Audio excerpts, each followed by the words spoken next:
I excelled in jail because I can fight.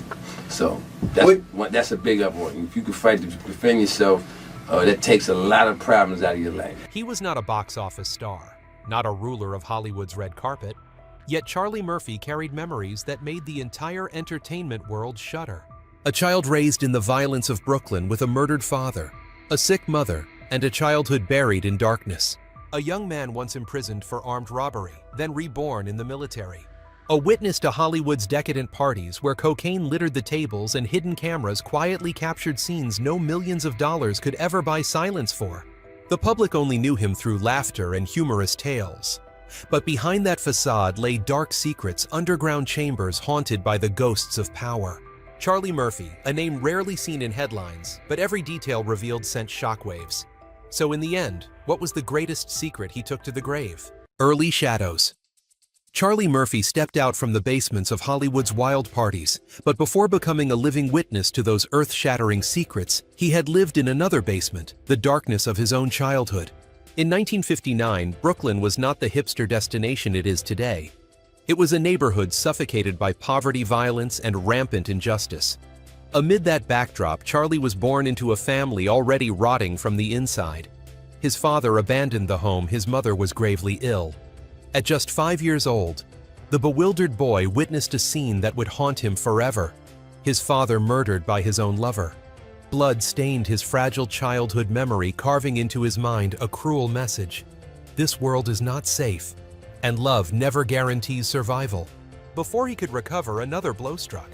Charlie's mother, the only figure he could cling to, fell into tuberculosis and had to be hospitalized for a long period. The two small brothers, Charlie just 6, Eddie only 4, were placed in the foster care system. It was not a family, only a cold shelter where children were raised like machines that needed maintenance. For nearly a year, Charlie learned to harden himself to protect and shield his younger brother. Darkness grew heavier, and from it, a shell of steel began to form around the boy's heart. When he returned from foster care, Charlie entered adolescence with eyes far tougher than those of his peers. Brooklyn in the late 1960s was a place where a single misstep could end your life. Gangs sprouted like weeds. Guns and knives became the common language of the sidewalks. And Charlie almost inevitably threw himself into that spiral. People called him Lil Boss, the child leader of the notorious street gang King Python's Gang. That nickname was no joke. It reflected the leadership instincts that had bloomed early in Charlie. The teenager didn't know warm embraces, but he knew exactly how to make his peers follow him into bloody brawls. For Charlie, violence was the language of survival. And in that language, he was frighteningly fluent. But violence never paid wages. Money on her existence, all had to be fought for. At 17, Charlie and a few friends made a grave mistake, committing an armed robbery. This was no longer mischief or street scuffles. It was a crime that could ruin a life. The police showed no mercy. Charlie was thrown into jail. 10 months in Nassau County Jail felt like hell.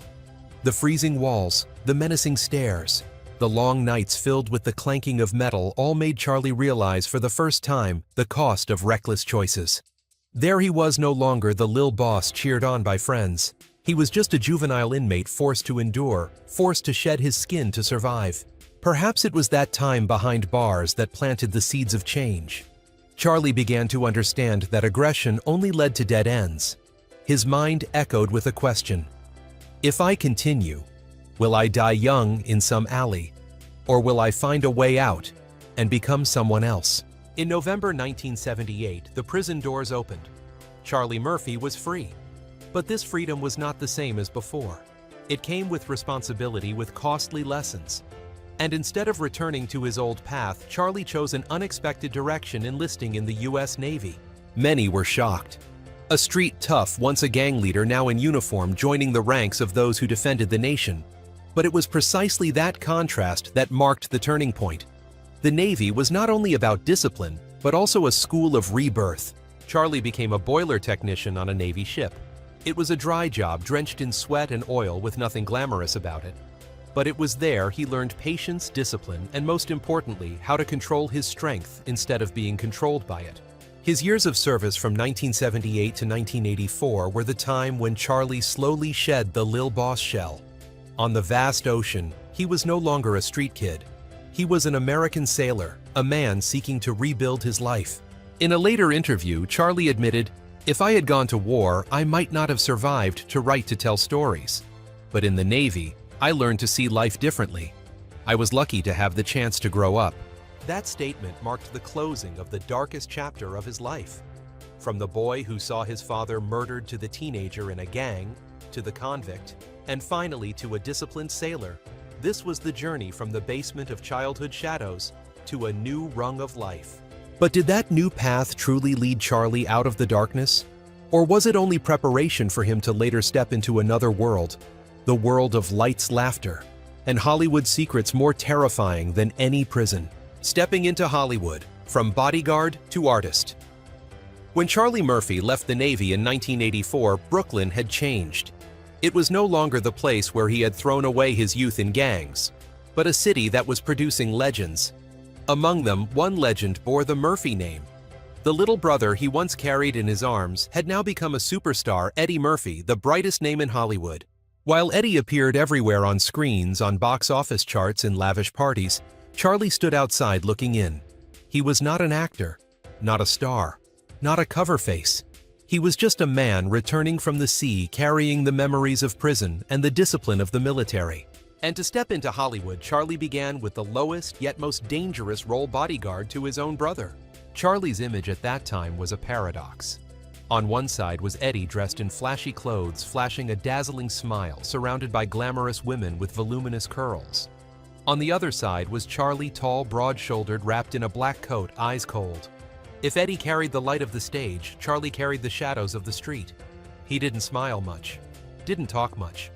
His job was to clear every threat before it touched his brother. People called him Eddie's Gray Wall. A Navy veteran with hands that once worked in a warship's engine room. A former prisoner who survived the notorious Nassau County Jail, now standing between Eddie and the world. Hollywood had never seen a bodyguard like him. Not a polite ex-cop, not a hired mercenary. Charlie genuinely terrified people. And sometimes Eddie admitted, "My brother, just one look from him could make a whole crowd of reporters step back." But behind that black coat, Charlie felt injustice. He had once been a gang leader, the Lil Boss. In the Navy, he was a man who controlled his own fate. And now, he was just a shadow behind his brother. He realized, "I'm not a soldier. I was born a general." That statement was an order to himself. He could not live as a shadow forever. So Charlie began trying something he had never considered: writing scripts. Late at night in a small Los Angeles apartment, Charlie typed line after line. No frills, no polish. Dialogues that punched straight in the face. Scenarios sharp and raw, the smell of the streets seeping through every page. That was The Peddler, the story of a hustler with ambitions far beyond the sidewalk. Paramount heard about it and bought the rights. Eddie was expected to star. For a brief moment, hope flickered. For the first time, Hollywood seemed to open its door to Charlie. But then the project died. The film was never made. Hollywood is ruthless like that. It discards the dreams of hundreds every day. And Charlie, at his first step, tasted disappointment. But he did not give up. Charlie turned to music. Together with Vernon Lynch Jr., his half-brother, he founded the hip-hop group K9 Posse. He worked behind the scenes as producer, mapping out the path for the group. But the group never became a phenomenon. Music did not free Charlie from Eddie's shadow. So he tried another path: acting. In 1989, Harlem Nights. The film was directed by Eddie, who also starred. Charlie appeared as Jimmy the Muffin Man, a forgettable, fleeting role nobody remembered. But for him, it was the first time standing before the movie camera. In 1990 came Mo Better Blues. In 1991, Jungle Fever. Again, just small roles passing through a few frames. But Charlie observed, learned. He was no longer the bodyguard standing outside the frame. He was learning how to claim the frame for himself. Then came CB4 with Chris Rock. This was the turning point. Charlie played Gusto, a flamboyant, ridiculous gangster, but full of charisma. And this time, audiences remembered. The press wrote, "Charlie Murphy doesn't play a gangster. He is a gangster." Few knew that he had lived that very life gang's prison violence, but that truth made his performance terrifyingly authentic. Hollywood often hired actors to pretend. Charlie brought his own past to the screen. still Eddie's shadow remained. In many people's eyes, Charlie was still the star's brother. A man dabbling in many things, but never breaking through. He needed a push, an opportunity to break the invisible chains. That opportunity came unexpectedly in the early 2000s. Dave Chappelle, a rising name. A new wave in comedy launched Chappelle's show on Comedy Central. A show bold enough to touch taboos to laugh at what others dared not. Dave needed writers. People said, "Call Charlie Murphy." And history began to change. Charlie didn't just write, he told. He brought real memories. Wild nights with Rick James' bizarre basketball games with Prince, turning them into Charlie Murphy's true Hollywood stories. When the episode aired, America froze for a few seconds, then erupted in laughter. Rick James punched him straight in the face at Studio 54. Rick James jumped with dirty shoes on Eddie's white couch. Prince, in sheer lace, invited everyone to play basketball at dawn and then served pancakes. Strange tales, half believed, half doubted. But when Rick James and Prince themselves confirmed, yeah, it's all true, they became pop culture legends. Audiences no longer saw Charlie as a shadow. They saw him as a master storyteller, a man who turned real memories into cultural icons. Charlie Murphy, from cold bodyguard to true artist.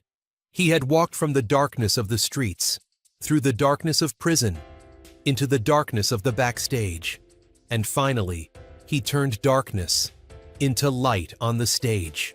A paradoxical journey. A man who once stood behind now stood at the center. But laughter was only a facade. Behind it still lay secrets unrevealed, basements where Hollywood buried more than truth. And Charlie, the man who dared tell part of it, carried the rest to the grave. The question remains the things he never told.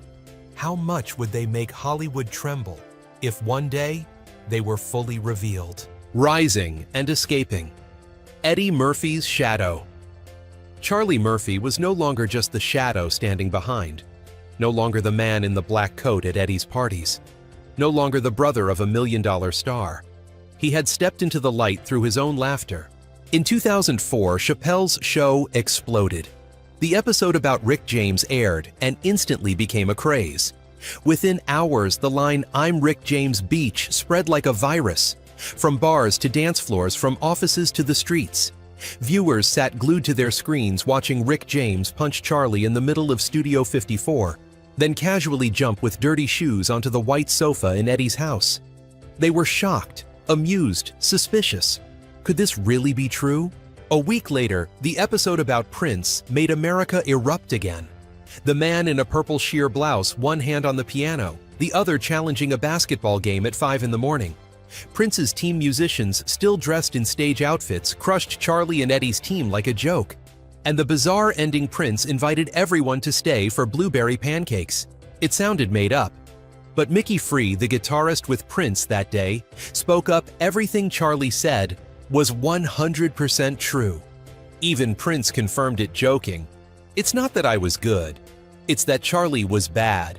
That confirmation turned the story into legend. And Charlie, once barely known, suddenly became a master storyteller. He didn't need to act, didn't need to embellish. He only needed to recount what he had seen and lived. And the world shook. The public no longer saw him as a bodyguard, no longer called him Eddie Murphy's brother. They saw him as an independent artist, a man who turned memories into treasure, reality into laughter. Charlie Murphy had found his ultimate weapon, storytelling. But the laughter didn't stay confined to TV. Charlie stepped onto the stand-up comedy stage facing audiences directly for the first time. At first, it was just small clubs, dim lights, people sipping beer while listening. But then the lights grew brighter, the stages bigger, the audiences larger. In 2005, he launched his own tour. For the first time, Charlie Murphy's name was printed big on posters, without relying on Eddie, without relying on Dave Chappelle. He told of his broken home childhood, the days in foster care, the years in gangs, in prison, in the military, in Hollywood's wild nights. The audience laughed, then fell silent, because beneath the humor lay raw truth. A life unvarnished, unsoftened, scarred all over. In 2010, he released a stand-up special called "I Will Not Apologize." The title was a declaration. He stood tall before the audience and said, "I don't apologize for my past. I don't apologize for how I tell stories. I just tell the truth. And if the truth makes you uncomfortable, that's your problem." A line that hit Hollywood straight in the face, a place that loved to hide and polish. By then, Charlie had truly escaped Eddie's shadow. Eddie had dominated box offices with hundreds of millions of dollars. Charlie chose a harsher path, less money, but full of truth.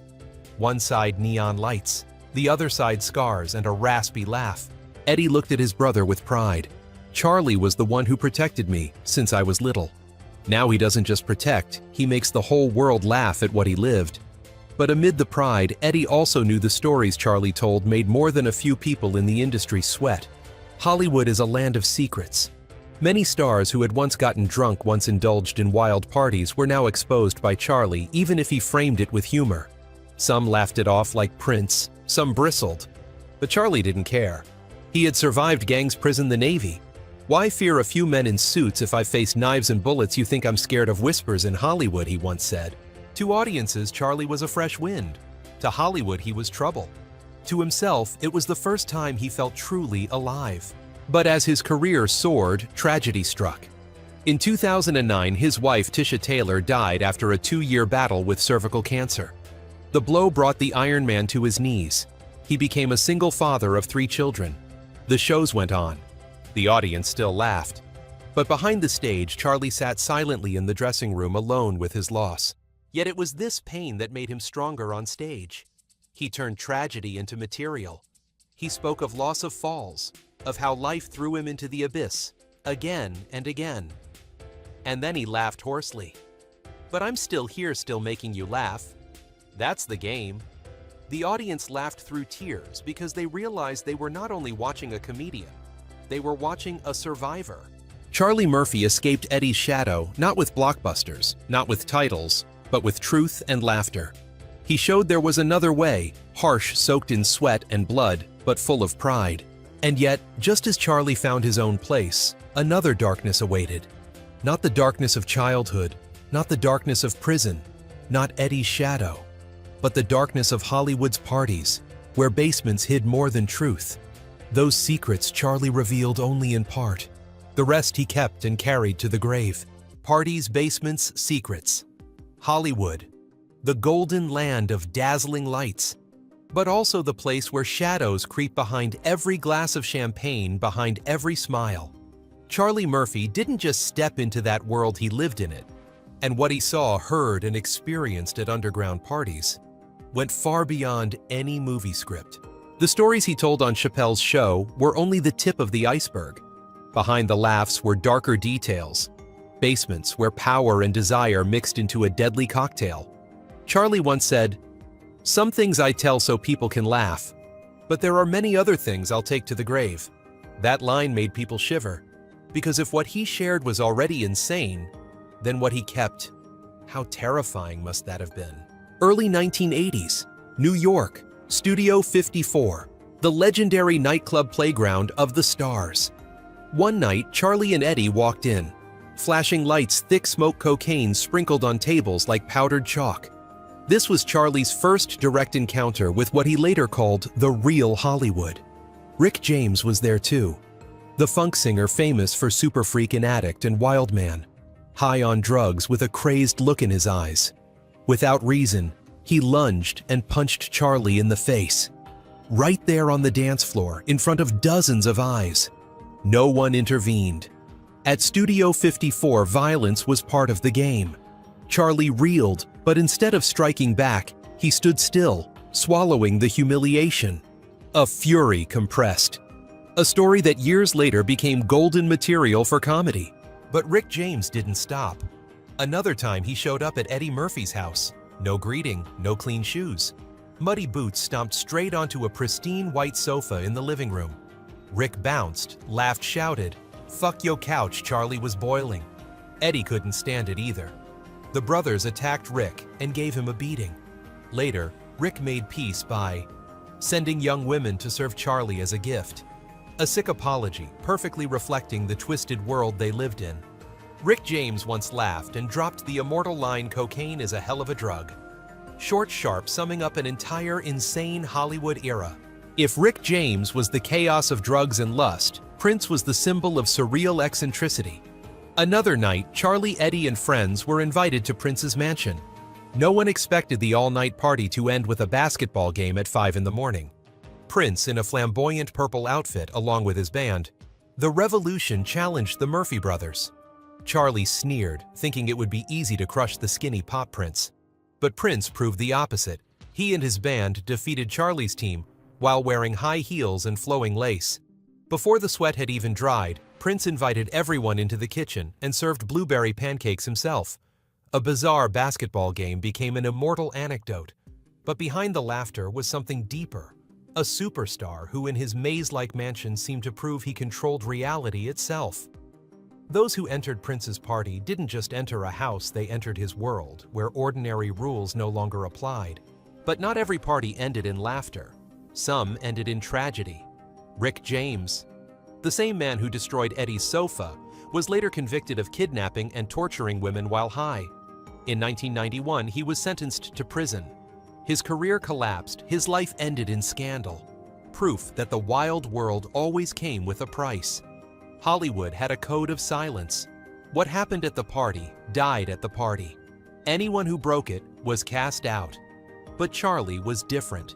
He didn't break it by exposing. He turned truth into comedy. He turned memory into jokes. That was the only way to speak and still stay alive.